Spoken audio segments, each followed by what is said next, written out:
Silo. Silo is a new series on Apple TV based on a series of books. This follows a civilization of over 10,000 people living in a silo underground. A civilization that believes it's unsafe and toxic to go outside, yet they don't know why. The silo is thrown into disarray when mysterious deaths start to occur, as well as the sheriff of the silo opting to go outside in his search for the truth. This changes the life of one particular resident, Juliet, who takes over as sheriff, using this to try and uncover the mysterious deaths and the truth about the silo. This was an entertaining watch. It was a very interesting story with strong characters and impressive sets and an impressive soundtrack, and I as a viewer just had a real desire to want to know more. I wanted to know the truth. Something like this isn't like a particularly new or unheard of story. You know, people staying underground because they can't go above ground because it's toxic. You know, it kind of reminds me of a game like Fallout or, you know, other movies out there. But what makes it interesting is how little the people of this silo know and what they're aware of, and kind of just how little they know. They don't know who built the silo, they don't know what happened above ground, and soon certain characters question what's true and what isn't, resulting in tension between a corrupt hierarchy and the people in the silo obsessed with trying to find the truth. It adds a new dynamic to the scenario, you know, it's this human drama and this corruption in a place where people are afraid to leave because they've been told that it's unsafe to leave. And us as a viewer, and obviously for the characters, we have no idea whether it's safe, what's true, and what isn't. As I said, the characters are great in the show, particularly Juliet, who's played by Rebecca Ferguson. She's always great in whatever I've seen her in.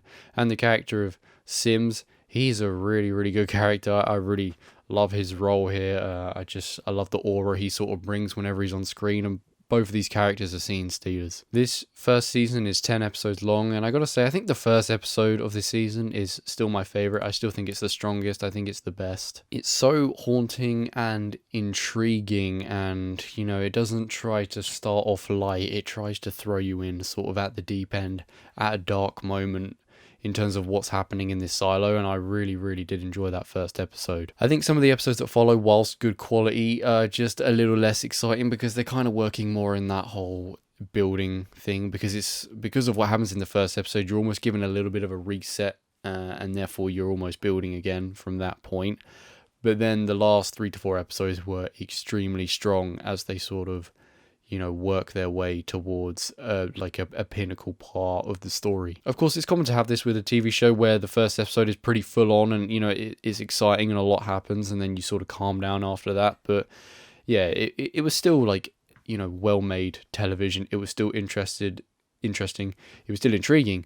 But yeah, it was probably the weakest part was maybe like the few episodes that followed the first episode, but everything before and after was, you know, really good stuff. The sets in particular are really impressive in this show. I don't know how they made it. It feels like, I guess, one of those things where you have a practical set and then the background is CGI, therefore it kind of, you know, just makes the whole thing look real, because the stuff, you know, in the back that's far away doesn't need to look all that authentic because it's not what you're focusing on. But the stuff in shot, obviously, looks very impressive, very real, and therefore the silo as a whole looks real. Soundtrack was also pretty excellent as well. I was convinced for most of the time I was watching the show that Hans Zimmer did the score because it was that good, but it wasn't actually him. It was this other composer. I forget the name. I did actually look it up. It was a really good soundtrack, quite haunting and creepy, but yeah, very, very strong. There's not really much else I can say here without sort of going into the plot and potentially spoiling things. But what I can say is this show is really worth watching. There's a lot more to it than just, you know, people living underground and they don't know what's above ground. You know, there's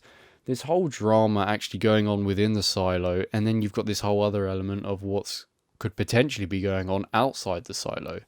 It's all interesting, whether it be the big mystery or the little mysteries taking place. There's a star cast here, you know, with people like Tim Robbins featuring, and there's going to be a lot of other faces that you're going to recognize as well, and altogether this whole thing as a production is just very impressive. I'm intrigued to see where this story goes in future.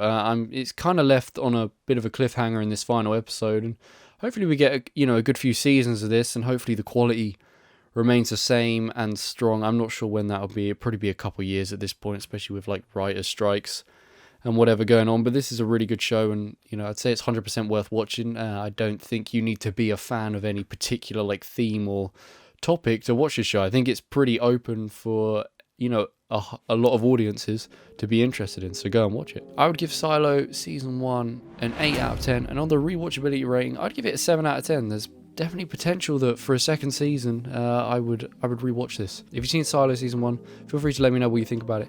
Thank you for watching, and I'll see you in the next one. Bye-bye.